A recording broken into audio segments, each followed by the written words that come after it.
noches, amigos, bienvenidos a Desacuerdo. En la anterior semana, en el anterior programa, hemos abordado la crisis del MAS vista desde tres perspectivas internas, que por supuesto no son las únicas. Hoy vamos a continuar en el análisis del tema, porque definitivamente es el tema político más importante que en este momento existe en el país. Pero lo vamos a hacer mostrando un poco también la perspectiva de los ciudadanos, de la gente como usted y como yo, sobre lo que piensan de la pelea del partido oficialista, que se piensa de que hay un alevista, que se piensa de que hay un luchista, se puede calcular o no el apoyo que cada una de estas tiene, etcétera. Como lo hemos anunciado en nuestras redes sociales, este programa va a tener dos temas. El primero, el que ya he anunciado, pero hablaremos también de la reaparición del expresidente Gonzalo Sánchez de Lozada. Hace una semana sorprende al país publicando un proyecto de constitución, una propuesta de constitución, que apunta a volver a la vieja república. Saca de un plumazo las autonomías departamentales, indígenas, el Estado plurinacional, elimina el tipo feminicidio, no reconoce las formas de democracia intercultural como ser los cabildos, las asambleas, etcétera. Nos presentan un documento realmente de retorno al pasado. No dudo que hay algunos melancólicos que lo celebran, pero quizás las cosas han cambiado y un poco. En la nota de presentación de este proyecto de constitución se dice que fue redactada con el apoyo de una ONG liberal, Nash Law. Sánchez de Lozada dice que extraña la patria, que vive exiliado hace 20 años en Washington, pero no le dedica ni una letra a explicar por qué no vive en Bolivia. En 20 años ya, que no está Goni en nuestro país, no ha dicho una sola palabra sobre más de los 60 bolivianos que han muerto asesinados días previos a su caída en el poder, en lo que se llamó el Octubre Negro. Uno de los pocos que salieron a defender y hablar y alabar, por supuesto, la propuesta de la nueva Constitución, considerándola, comillas, el último legado de un estadista patriota, ha sido Carlos Sánchez Versaín. ¿Quién es este señor? El exministro de Defensa de Gonzalo Sánchez de Lozada y responsable directo de las masacres sucedidas en el Alto en el 2003. Sánchez Versaín, a diferencia de Gonzalo Sánchez de Lozada, sí se pronuncia todo el tiempo sobre la política nacional, pero tampoco ha aceptado jamás ni la más mínima responsabilidad sobre sus órdenes de atravesar a sangre y fuego el bloqueo alteño en la planta de Sencata, que ocasionaron la muerte de muchos compatriotas. Quieren explotar la planta, decían, la misma retórica que usó Yanine Áñez para matar en el mismo lugar a bolivianos. En el 2003, a nombre de cuidar la planta, abrieron fuego contra muchas personas, entre ellas una niña de 5 años. Sánchez Versaín le echa la culpa de la caída del gonismo al castrochavismo. Dice que fueron los militantes de Hugo Chávez que llegaron a Bolivia y lo derrocaron. Me cuesta pensar que Ana María Romero de Campero, exdefensora del pueblo, una mujer intachable, haya sido enviada por Hugo Chávez para liderar la huelga de hambre que pedía la renuncia de Gonzalo Sánchez de Lozada. Goni, el próximo sábado, 1 de julio, va a cumplir 93 años y es probable que esta sea su última intervención política, ahora sí, su última intervención política. En ella aparece nuevamente con su pareja tradicional, Sánchez Versaín, su oscuro abogado que le resolvía todos los líos legales, que le operaba las maniobras políticas más impensables. Recordemos que este hombre, Sánchez Versaín, fue el que dijo que con 1000 muertos se lograría estabilizar la situación de convulsión que sucedía en el 2003, con un espíritu altamente democrático, característico de Sánchez Versaín. Recordemos que esa convulsión política fue creada por las políticas neoliberales, las mismas a las que ahora se quiere volver a aplicar bajo el manto de nueva Constitución. ¿Hecha dónde? Escrita, por supuesto, en Estados Unidos, como todas las medidas neoliberales que venían del gonismo. Como lo he dicho en otros programas, y esto es importante decirlo, el estado de ánimo político después de 20 años no es el mismo. Ahora parte de la población no recuerda lo que ha significado el neoliberalismo e incluso vuelve a pensar como una solución políticas neoliberales que ya son viejas y que por supuesto que se han probado en este país y que no funcionan en el país.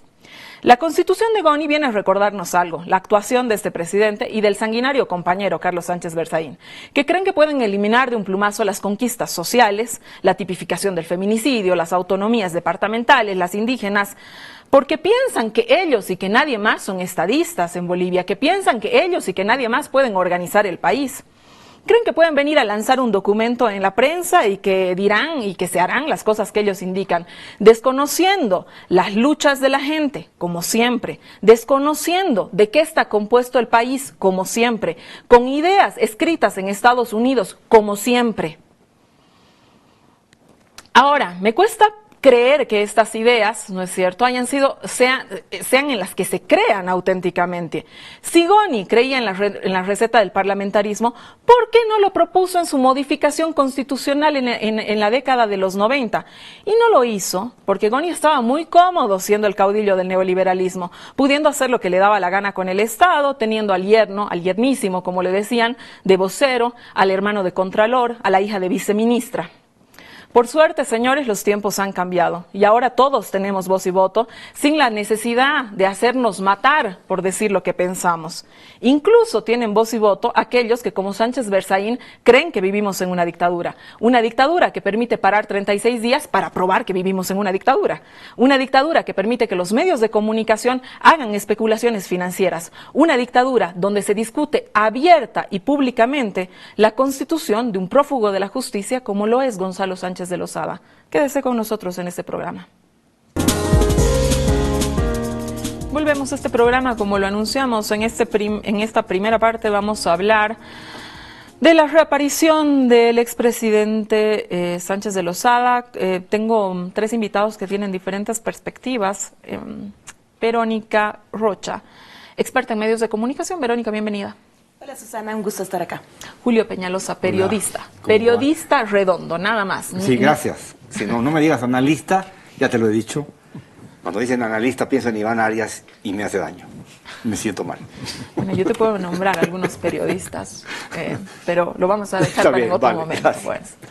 Julio Córdoba con nosotros. Julio Córdoba es sociólogo y además es especialista en opinión pública y es la persona que ha venido durante este último año, diría, dando cuenta de qué es lo que está pasando en Bolivia en cuanto a la opinión pública prácticamente todos los días. Más o menos unas 2 encuestas por semana, Julio.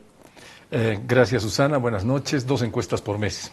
¿2 encuestas por mes? Sí. Pero a mí me llegan más, ¿ah? Bueno, sí, día por medio. Quincenales. Día por medio. Día por medio. O sea, los resultados se difunden día por medio, pero son 2 encuestas por mes.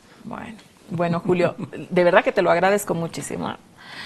Bien, vamos a hablar de la propuesta del nonagenario Gonzalo Sánchez de Lozada, el patriarca del neoliberalismo. Verónica, es interesante la forma en que los medios han cubierto esta propuesta constitucional de Gonzalo Sánchez de Lozada. Por ejemplo, el Deber, que es uno de los medios que reparte la Separata, abre, ¿no?, en su principal titular con esta propuesta de constitución. Entrevista también a Mauricio Balcázar, yerno y vocero de Goni, donde también, dígase de paso, en la entrevista no se le pregunta ni una sola palabra sobre el Octubre Negro. En cambio, Página 7 tenía una Separata, no lo menciona en la edición, y luego también le da un lugar discreto, diría yo, a la polémica de la reaparición de Gonzalo Sánchez de Lozada. ¿Por qué crees que ocurre esto? ¿Cómo evalúas en general la cobertura de este tema? Sí, Susana, creo que es una pregunta compleja, pero que me permito tratar de entrar a ella a través de una mirada pedagógica para la ciudadanía y tratar de retornar a esto que quienes trabajamos en comunicación entendemos, que es cómo funciona el tema de los agendamientos, ¿no? Yo parto del criterio de, bueno, que primero creo que es importante poner sobre la mesa que el agendamiento de hechos que son fortuitos o que no son parte de la realidad social, política, institucional, no están calendarizados por alguna manera, de alguna manera, es difícil de agendarlos, ¿no? Y quienes estamos trabajando en comunicación tenemos eso como objetivo de poner un tema en la agenda mediática. Creo que este es el desafío que han afrontado las personas que estaban trabajando en el tema comunicacional de lo que ha tratado de comunicar el señor Sánchez de Lozada. Yo creo que han partido de una hipótesis que después se ha terminado confirmando, que tiene que ver con que la recepción de este documento en la opinión pública ha sido mayoritariamente negativa. Creo que esa es una sensación bastante generalizada, creo que las reacciones de opinión pública han dado cuenta de ello y creo que al pensar en esto han pensado que la mejor manera de agendar era pagar una separata en algunos medios de prensa. Porque como no puedes generar una noticia real, Entonces tienes que utilizar estas estrategias que son legítimas y que se utilizan en la comunicación. Esto genera un par de condiciones en los medios que ya conocen de antemano a la separata. Quienes van a presentar la separata el domingo, en este caso los medios de los que estamos hablando, Página 7 y El Deber, ya tienen una antelación para poder saber cómo van a actuar respecto a la cobertura de ello, porque ya saben que eso va a existir en una fecha. En cambio, los otros medios que también han hecho eco de ello reaccionan respecto a una novedad que aparece el domingo. Esa creo que es una diferencia importante y que ocurre en este tipo de agendamientos. Creo que hay 3 variables bastante técnicas que podemos tomar en cuenta y creo que una de ellas tiene un cáliz bastante político que nos va a permitir entender por qué hay una cobertura distinta entre El Deber y Página 7, siendo, como tú me preguntas, que ambas presentan la separata. Creo que tiene que ver esto con un tema de jerarquización noticiosa. Creo que no ha sido fácil para ningún medio ver dónde ponían esta noticia, que no es tan noticia, porque es una persona que aparece después de mucho tiempo, pero es una persona que al fin del día tiene una actuación política. Entonces es un dilema que enfrentan las reuniones editoriales.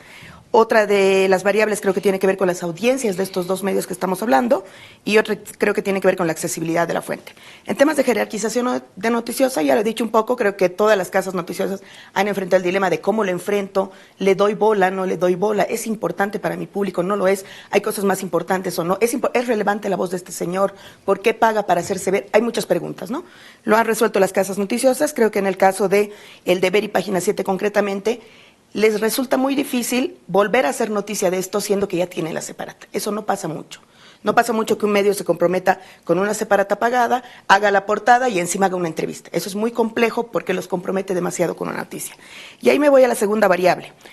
Creo que tiene que ver con las audiencias de estos medios. El Deber tiene una audiencia que es mayoritariamente cruceña, lo sabemos, es el periódico grande de Santa Cruz, y Página 7 tiene una llegada y un público con el que dialoga que es más clase media paceña.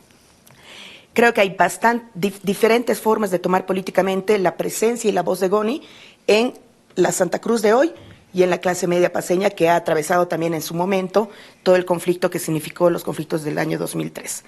En este sentido, creo que debido a que el discurso que presenta Gonzalo Sánchez de Lozada, que a mi criterio es más bien restaurador de la República, tiene mucha más acogida y mejor recepción en un público como el cruceño, que ya sabemos que ha tenido una recepción similar en el gobierno de Áñez.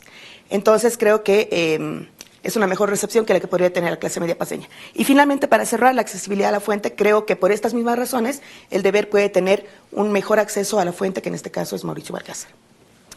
Julio, hablemos un poco de algo que tú has dicho y que me parece muy interesante.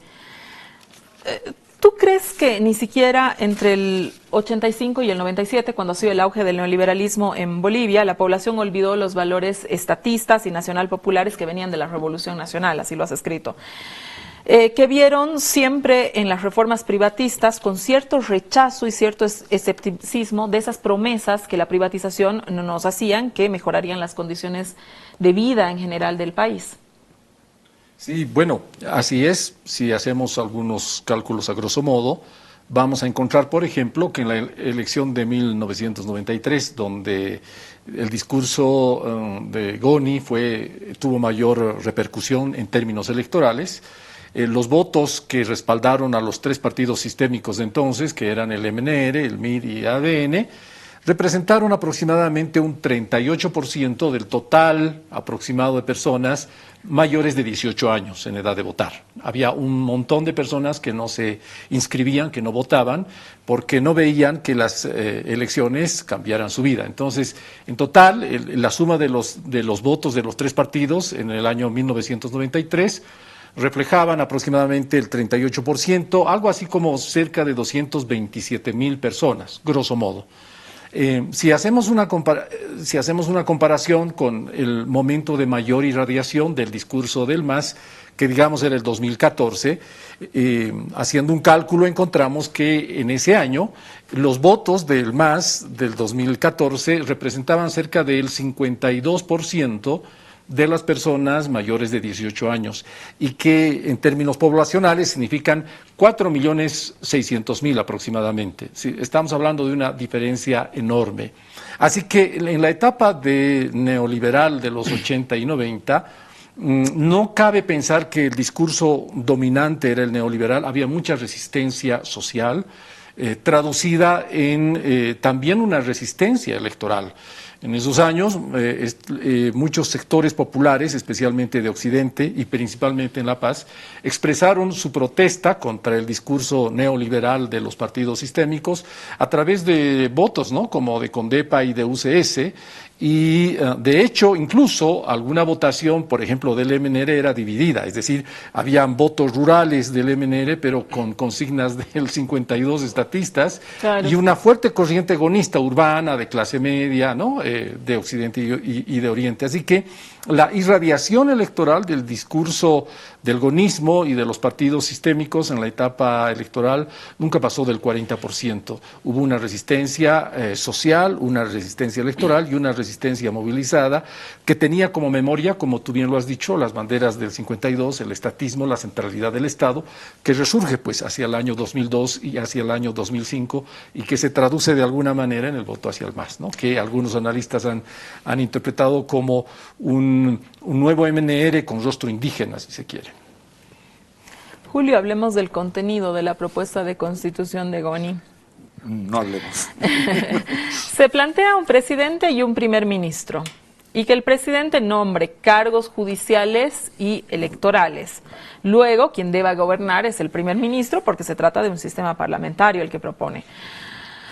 Sin embargo, igual que siempre en todas las propuestas del neoliberalismo, se nota la desconfianza en la deliberación popular y el deseo de entregar, digamos, los asuntos nacionales a un grupo de una élite tecnócrata e ilustrada, ¿no? Esa visión gonista es la misma visión de buena parte de las clases medias, que seguramente algunos, ya te decía, algunos melancólicos deben haber recibido muy contentos esta propuesta. Incluso hay un analista que dice con mucha sinceridad que se necesita un gobierno de inteligentes. Aunque no es muy inteligente el analista que lo ha dicho, pero bueno, él dice que se necesita un gobierno de inteligentes seguramente. O sea, la inteligencia es privativa de los blancos, digamos, más o menos. Más o menos, traducido sí. Así. Traducido, sí, digamos. Pues saliendo del chiste, sí. ¿Qué opinas sobre esto y en general el contenido de la propuesta, Julio? Si yo entro a analizar la propuesta, voy a validar a Sánchez de Lozada y es lo que no voy a hacer. No tengo nada que decir con respecto de un ciudadano descalificado, un prófugo de la justicia, que tiene que pagar $10 millones a los familiares de las víctimas de octubre, producto de un juicio que se ha llevado a cabo en Fort Lauderdale, en Florida, en Estados Unidos. Ha apelado a ese juicio. No tengo nada que decir con respecto de este ciudadano, porque si yo empiezo a analizar el discurso, la propuesta, voy a validarlo y lo voy a convertir en un interlocutor válido. Y yo, como periodista y como ciudadano, no estoy dispuesto a hacer eso. En homenaje a la historia, que en el año 1989 yo voté por Sánchez de Lozada. ¿Cuál era la razón? Y tú eras muy chiquita seguramente y no conoces esta parte de la historia que creo que es generacional y es importante subrayarla. Votamos por Sánchez de Lozada porque era una especie de outsider del momento, porque iba a evitar que el dictador Banzer vuelva al poder legitimándose por la puerta democrática.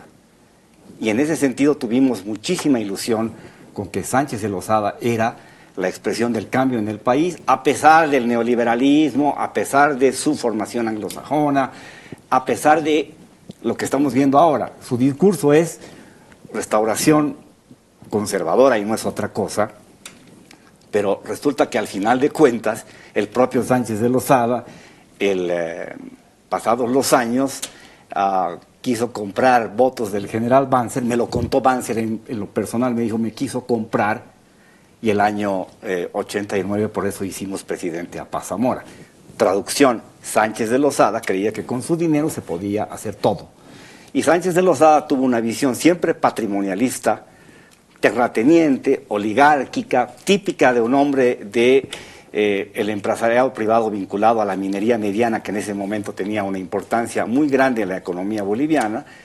Y ese Sánchez de Lozada nos quiere venir a dar lecciones hoy día de qué hay que hacer con la Constitución, además, por si fuera poco, sin leer lo que han pasado en estos 20 años en el país, que hemos construido fundamentalmente ciudadanía e inclusión social, con todas las luces y las sombras que puede implicar todo eso. No, claro, no han abierto el periódico, no se han enterado de lo que ha pasado. Y todavía, además, con toda una estructura, ¿no? Sale Mauricio Balcázar a ser de portavoz y prefiero escuchar a la ministra de la Presidencia, Marianela Prada, y no a estos de la oposición que no tienen ideas. O sea, ¿a qué estamos jugando?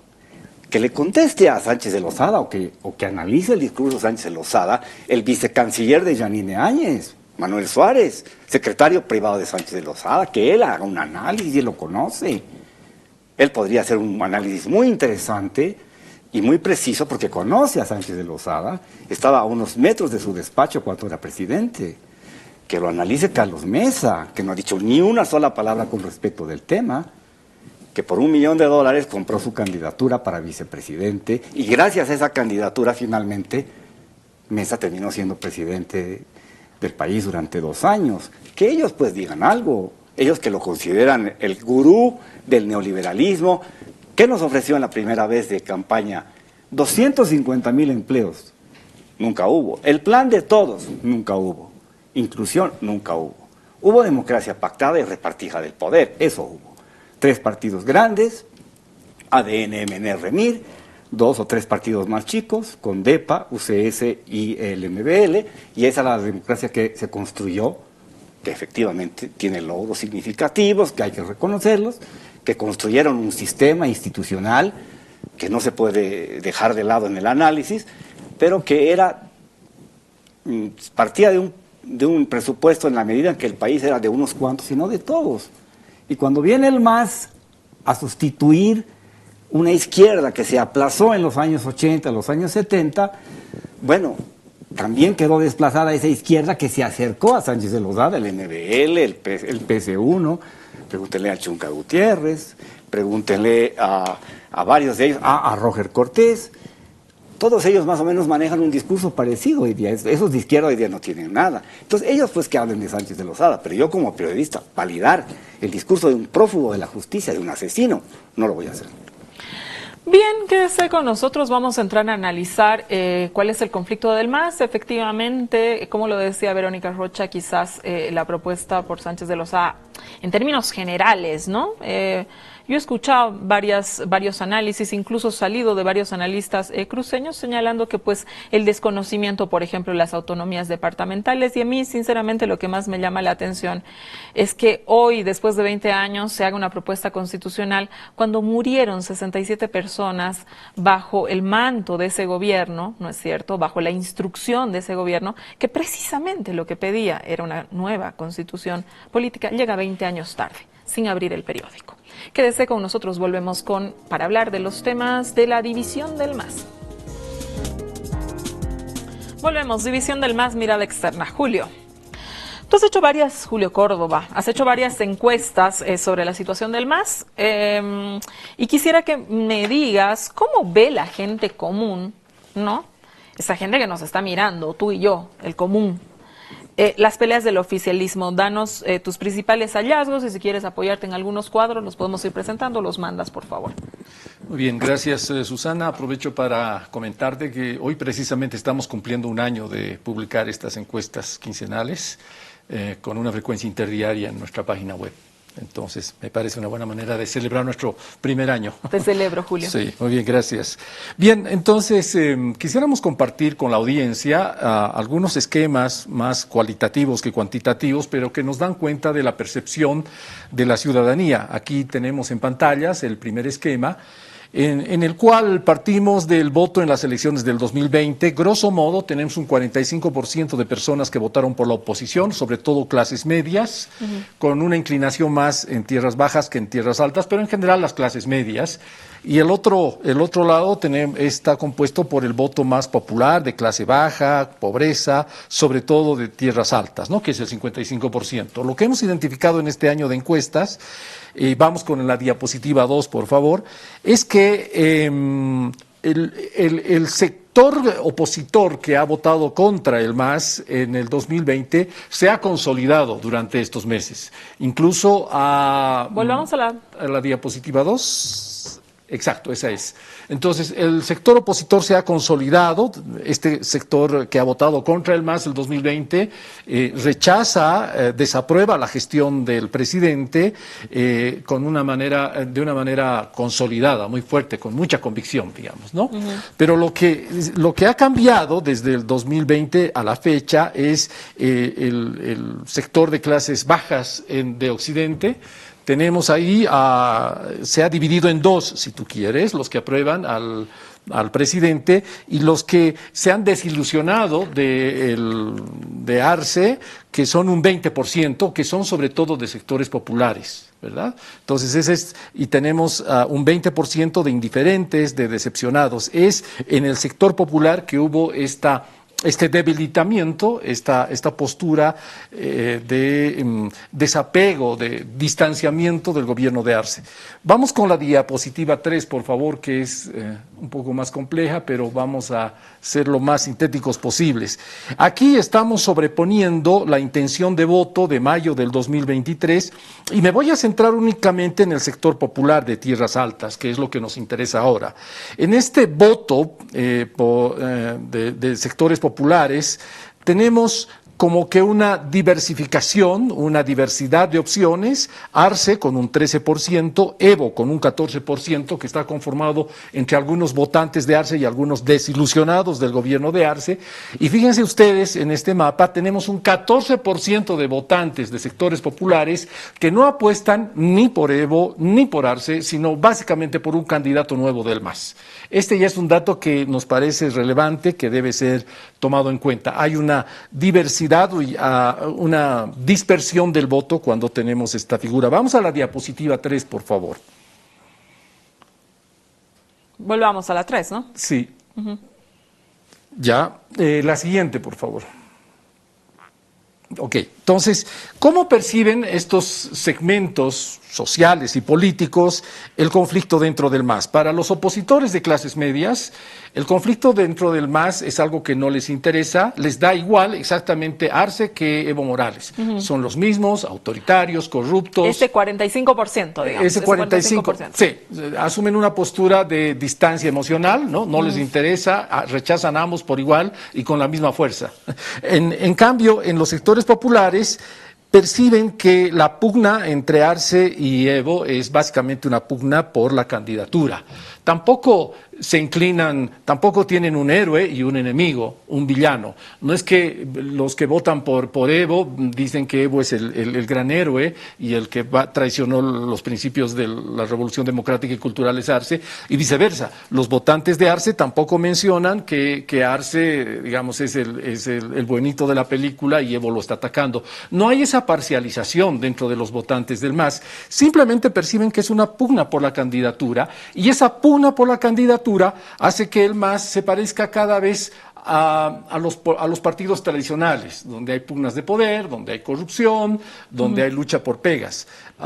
Pero a lo que queremos llamar la atención es que de estos votantes del MAS hay un importante 16% que estaría de acuerdo con que se nombre un nuevo candidato que sea diferente a Evo y a Arce y que no tendrían ningún problema en votar por este nuevo candidato. Es decir, lo que nosotros identificamos con este dato es que hay un cansancio en los sectores populares de Occidente de la pugna entre Arce y Evo Morales, que no hay un villano y un héroe, y que hay una importante predisposición a aceptar la posibilidad de un candidato que sea diferente a los actuales líderes en pugna en este momento.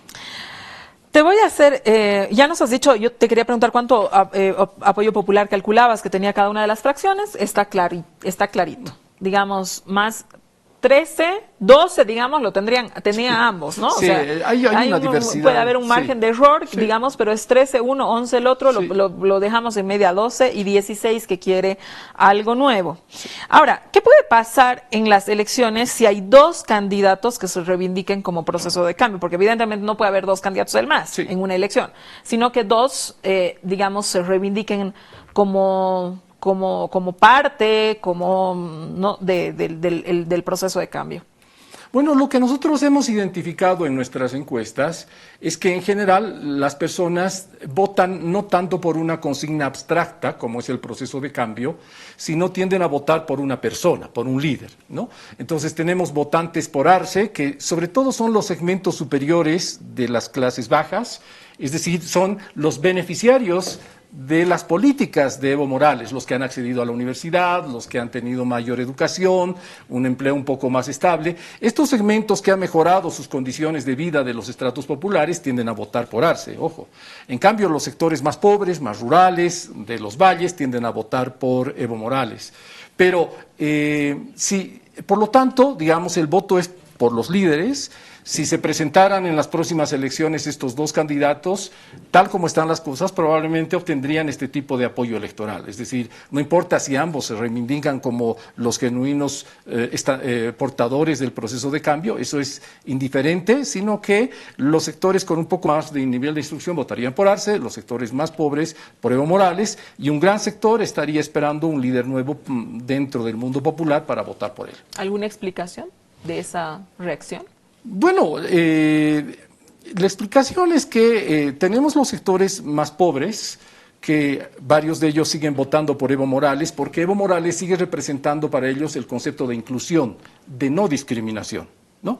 En cambio, tenemos los sectores populares que han mejorado sus condiciones de vida, que han mejorado su acceso a la educación y que por lo tanto ya no se identifican con un líder sindical. El líder sindical ya no representa para ellos un elemento simbólico importante y más bien tienden a identificarse con alguien dentro del MAS, pero que ya es profesional, que puede presentar un éxito educativo como ellos quisieran y por lo tanto tienen esa identificación. Entonces, ¿eso qué nos está mostrando? Nos está mostrando que durante el gobierno de Evo Morales ha habido un proceso de ascenso social de los sectores populares, pero al mismo tiempo de diversificación, de estratificación interna dentro de estos sectores populares, de modo que es difícil que un solo partido y sobre todo que una sola figura pueda representar las aspiraciones de estos distintos subsegmentos dentro de los sectores populares. Y es natural que se expresen en distintas opciones, que sigan a distintos líderes, que representen a su vez distintos valores. Bien, vamos contigo, Verónica. A ver, hemos visto, esta pelea interna. Julio creo que nos ha descrito un cuadro bien interesante, ¿no? 11 uno, 13 el otro, 16 la mayoría del nuevo, ¿no? ¿Nos podemos poner el cuadro, Carla, por favor? Puede ser el cuadro, este cuadro, ¿no? Donde dice, si fueran las elecciones, 24 creo votaría por Evo, por Arce votaría el 17, él no sabe, nos responde, Carla, ¿me dices, por favor? 21 y el ninguno es 21% y el otro 38%. Perdón, este es en el caso de que si Evo Morales y Arce llegaran a una segunda vuelta, ¿por quién votarían? Si llegaran a una segunda vuelta, ¿por quién votarían? Sí, solamente estuvieran las dos opciones. Usando el cuadro número 3 de Julio, entonces, Verónica, si nos fijamos en ese cuadro, si lo podemos poner, ¿qué es lo que te parece que sucede en la interna del MAS? Porque pareciera que la interna del MAS está igual que el campo político en general, ¿no? El otro, es este, ¿no? Sí. En el campo político en general, pareciera que hay dos polos, ¿no es cierto? ¿No? Y tienes un centro siempre mayoritario, ¿no? Si uno se fija el universo de votantes que tiene el MAS, un universo siempre mayoritario que se abstiene ni de insultar a Evo, ni de insultar a Arce, ni de creer las cosas malas que se pueden agendar del uno o del otro, ni nada de aquello, ¿no? Sencillamente se identifican con el MAS, ¿no? Pero no se adscriben a ninguna radicalización, digamos, que se propone desde dentro del MAS. ¿Qué opinas sobre eso? ¿Qué opinas, qué efecto puede tener esto realmente en la militancia, ¿no? Esta polarización interna. Sí, Susana, creo que los datos que hemos visto en el cuadro sí nos muestran que puede haber un efecto o un comportamiento similar, digamos, dentro de la pugna interna del MAS y lo que ocurre hoy en la sociedad con quienes reflejaron su voto el 2020, ¿no? De todas maneras, creo que estamos hablando de escenarios distintos. Es interesante ver que los comportamientos pueden ser similares, pero creo que las causales son distintas. Claro. Creo que en un caso la causal tiene que ver con liderazgos, que sí puede llegar a polarizar como efecto, pero estás hablando de buscar un liderazgo de una persona, eso es muy claro. Y en el otro caso, en el caso de la sociedad en general, estamos hablando de una sociedad polarizada por diversos escenarios, sucesos, y que además se cruzan muchas más variables, ¿no? Me parece que en ambos casos lo que sí se puede encontrar de manera similar es que siempre va a haber como comportamiento del electorado o de la gente que simpatiza, ya sea con un partido político o en este caso con algunos de los liderazgos, un cansancio ante la virulencia, ante el ruido, a medida que aumenta la intensidad de la batalla política, sea esta ideológica o sea por liderazgos. Creo que a medida que esto pasa, gran parte de la población, en tanto no esté cerca algo que en el calendario electoral simbolice un momento, va a preferir hacerse a un lado porque realmente no es su cotidianidad. Es gente que tiene que votar porque tiene la obligatoriedad, porque somos un país bastante politizado, pero es gente que en el día a día prefiere estar lejos de eso. Entonces, en ambos casos, se da como un cierto grupo que se retrotrae, que toma distancia y que dice, yo en esto no tengo nada que ver. Tomaré mi decisión cuando el momento me lo determine o cuando tenga una obligatoriedad. Creo que eso es algo que podría estar pasando en ambos casos. Me parece importante, en todo caso, pensar que en ambos escenarios se presentan escenarios de radicalización y moderación. Creo que la gente que busca moderarse es una cualidad que varias veces determina, y creo que esto lo podemos ver hacia atrás en los resultados electorales, varias veces ha determinado el resultado electoral. Siempre la gente que busca determinarse, la clase media, la gente que es moderada y que da la sorpresa, creo que es quien finalmente termina de tirar la balanza, ¿no? Y creo que puede pasar algo similar dentro del MAS, porque el MAS es tremendamente complejo. Sin, por supuesto, olvidar que estamos hablando de liderazgos, pero creo que por el momento el MAS no ha pasado la frontera, y esto lo digo con base al programa que has tenido el anterior domingo, no ha pasado la frontera de estar hablando de liderazgos, porque aún, me parece, todos están dentro del mismo marco ideológico y el mismo proyecto. El momento en que crucen esto, que pueden hacerlo fácilmente, porque parece que la velocidad también es bastante vertiginosa, es posible que se dé otro tipo de polarización dentro del MAS. Pero por el momento es un tema de liderazgos. Y habrá que ver, llegado el momento, es decir, en primarias, es decir, el 2024, cómo esta moderación va tomando partido, que puede ser más ruidoso o puede ser más silencioso dentro de urnas, ¿no? Va a ser interesante. Si fueras asesora de Luis Arce o si fueras asesora de Evo Morales, cortito, Vero, ¿qué les dirías a cada uno?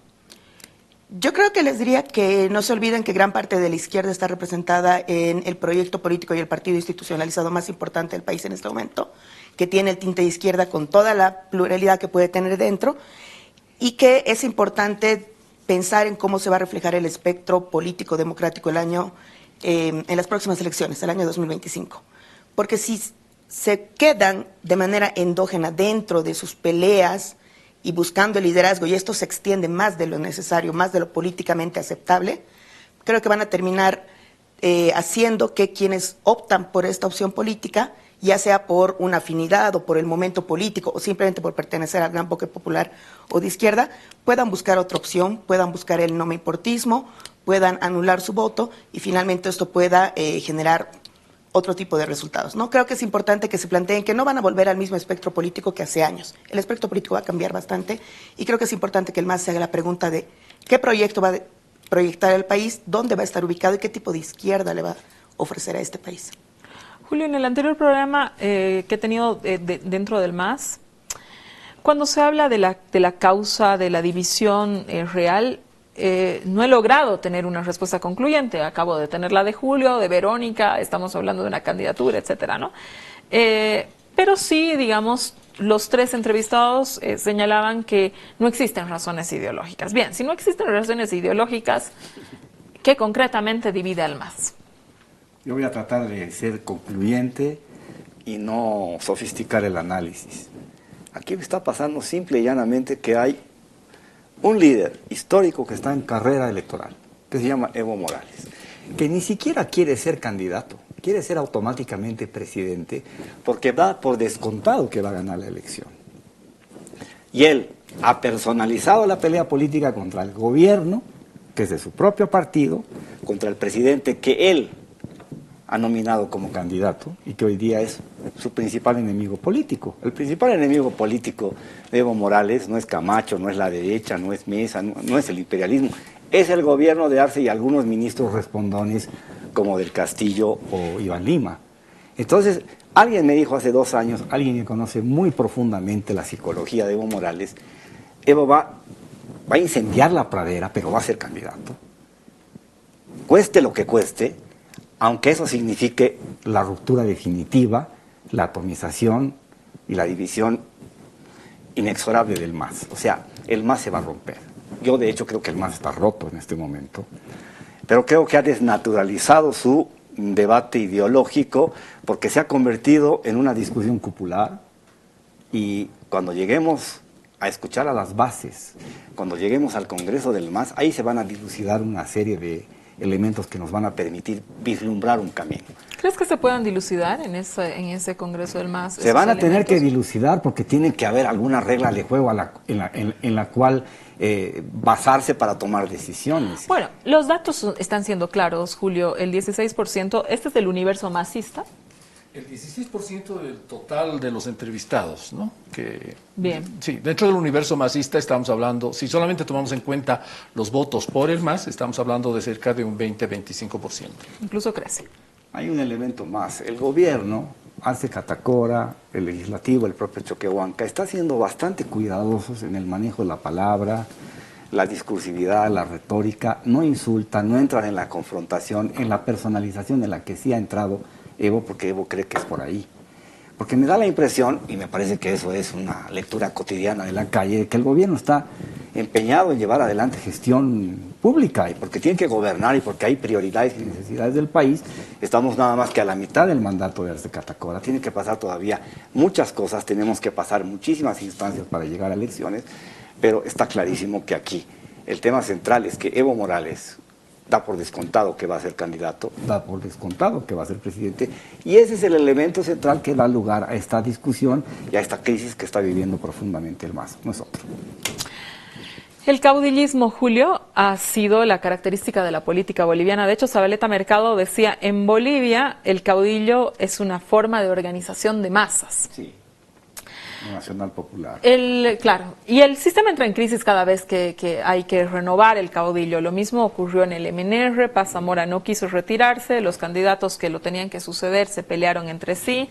También ha sucedido con los republicanos en el siglo XX, Bautista Saavedra se va del gobierno con la idea de volver, Hernando Siles se lo quería impedir, intenta reelegirse, le da golpe, el otro le da golpe a él, finalmente los republicanos pierden el poder. Perderá el MAS el poder, Julio, porque es verdad lo que tú dices, y yo no siento que sea solamente una cuestión que señala a Evo Morales. Creo que el masismo en general da por descontado que va a ganar la elección del 25, ¿no es cierto?, a como dé lugar. Está completamente seguro. O sea, pareciera que el masismo se olvida que hay una oposición, y una oposición que opera, y una oposición que le ha dado golpe de Estado en el 2019. O sea, esa es una parte de la historia que parece borrada de un plumazo al momento de cómo te ves en el Bicentenario, ¿no? El caudillo, Susana, tiene límites. Paz Estenssoro era un caudillo, es un líder histórico del siglo XX, y tuvo un delfín que fue Sánchez de Lozada. ¿Quién definió que Sánchez de Lozada iba a suceder en el MNR el liderazgo de Paz Estenssoro? Fue él mismo. Tuvo la lucidez. Hugo Chávez en Venezuela tuvo la lucidez. Y mi sucesor es Maduro. Lula en Brasil dijo, mi sucesora es Dilma. El traidor de... ¿Cómo se llama el traidor de Ecuador? Que ya ni me acuerdo su nombre. Lenín Moreno. ¿Cómo no te vas a acordar su nombre? No, es que siempre me olvido de los traidores. El nombre más injusto. El sucesor de Correa era Lenin. ¿Y quién determinó que era el sucesor? Mira, todos han tenido sucesores en esta última época. Kirchner tuvo a su propia esposa como sucesora. El único que se creyó irreemplazable en todos estos procesos que hemos vivido de la ascensión del progresismo en América Latina es Evo Morales. Y nunca creyó Evo Morales que Luis Arce era su sucesor. No había que nombrar un candidato. Le incomodaba mucho la candidatura de Choquehuanca porque Choquehuanca era el líder natural de los movimientos sociales que lo podía suceder en términos de manejo de los movimientos sociales de liderazgo. Y Choquehuanca muy generosamente renunció a su propia posibilidad de ser candidato. Pero alguien me dijo, de la candidatura... Pero también renuncia, a ver, esa puede ser una discusión de café. Sí, porque también renuncia Andrónico Rodríguez, también renuncia Diego Pari. Bueno, es decir, si uno se va, si tú miras los méritos de cada uno en la lista, te vas a dar cuenta ¿no? Bueno, mira, si hablamos de méritos, Andrónico Rodríguez en el 2019, en ese noviembre del 2019, es que jamás nadie, la historia no le puede quitar el mérito que ese joven ha tenido que salir a dar la cara con un grupo de mujeres que luego hoy día están completamente invisibilizadas. Uno se sienta y ve las reuniones del MAS y es unas reuniones de solamente señores que capaz que si invitan a mujeres capaces resolverían un poco mejor las cosas, ¿no? Pero uno no puede negar el rol que ha tenido Andrónico Rodríguez. Te voy a dar un dato más. Alguien de la campaña del MAS me dijo, desde Buenos Aires, parece que el Evo no quiere que ganemos. Alguien, pero que no era un X, ¿no? No era un hombre de segunda línea, era alguien que era protagonista. Bueno, eso ya es muy, ¿qué se llama? De pasillo, Julio. No, muy de pasillo porque hubo muchos problemas internos en la campaña que los medios no conocen. Yo sí los conozco. Hubo muchas ruedas, muchos palos en la rueda, muchos obstáculos, mucho sabotaje. Y alguien me lo dijo 2, 3 meses antes de que se produjeran las elecciones, así como también alguien me dijo desde Buenos Aires que el MAS iba a ganar con el 52%.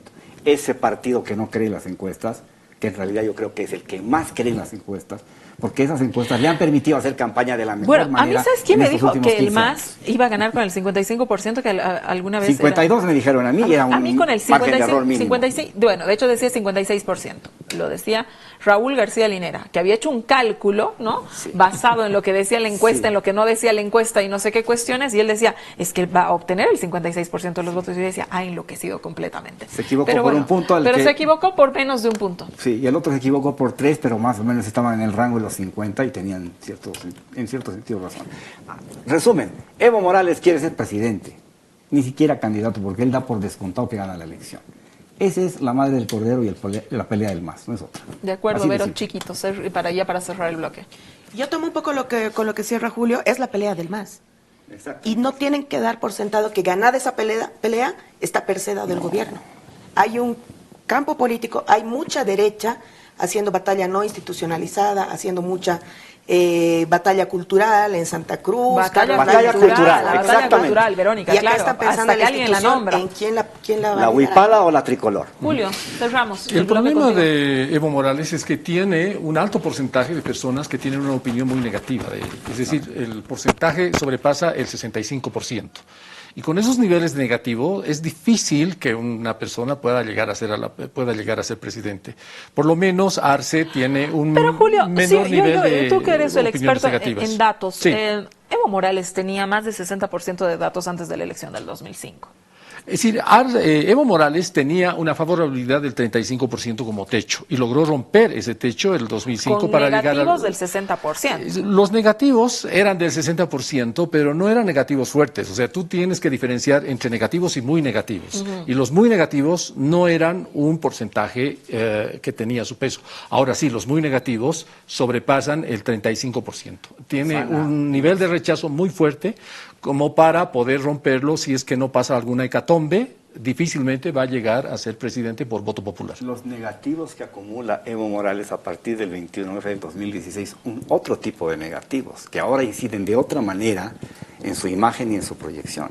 Ha acumulado demasiados errores capitales para que lleguemos, para que desemboquemos en el golpe del 2019. Evo Morales tiene responsabilidades, lo hemos dicho, lo hemos escrito, no lo estamos descubriendo ahora. Creo que son distintos. Y creo que el afuera del MAS lo está leyendo muy mal el entorno de Evo Morales. Me tengo que ir a un corte, volvemos con las conclusiones de este análisis de la interna del MAS.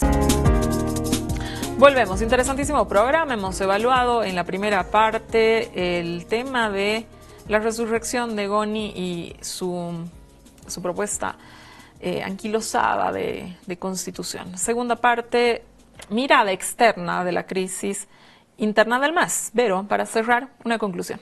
Creo que de alguna manera lo que trato de señalar ahora va a juntar un poco ambos temas.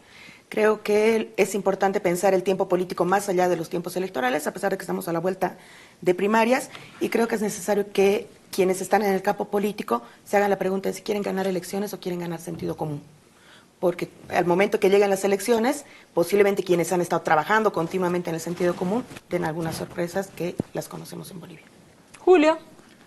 Evo Morales tiene la responsabilidad histórica de evitar la fractura definitiva que ya se ha producido, la fractura definitiva del MAS. Julio, Córdoba. La alternativa dentro del MAS para evitar una ruptura mayor es que sean los movimientos sociales, los movimientos sindicales, los que tomen el protagonismo en su deliberación interna y puedan vislumbrar una salida a esta pugna que parece autodestructiva totalmente. Sea democracia liberal, sea democracia intercultural, mientras más democrático sea, en cualquiera de las dos formas, de esas formas además creadas, reconocidas por el propio movimiento al socialismo, la constitución política del Estado, por supuesto que va a lograr un MAS que salga de este embrollo en el que ahorita está. Quizás esa fractura pueda resolverse, pueda enmendarse, pueda enyesarse con el manto, el velo de la democracia, que no tiene que ser necesariamente la liberal, puede ser la intercultural, esta a la que tanto ha impulsado el MAS en la constitución política del Estado. Creo que es el mecanismo. Evidentemente, será el MAS quien lo defina. Gracias por haberme acompañado esta noche en este desacuerdo. Quédese con la programación de RTP en Bolivia y el canal RET en España. Buenas noches.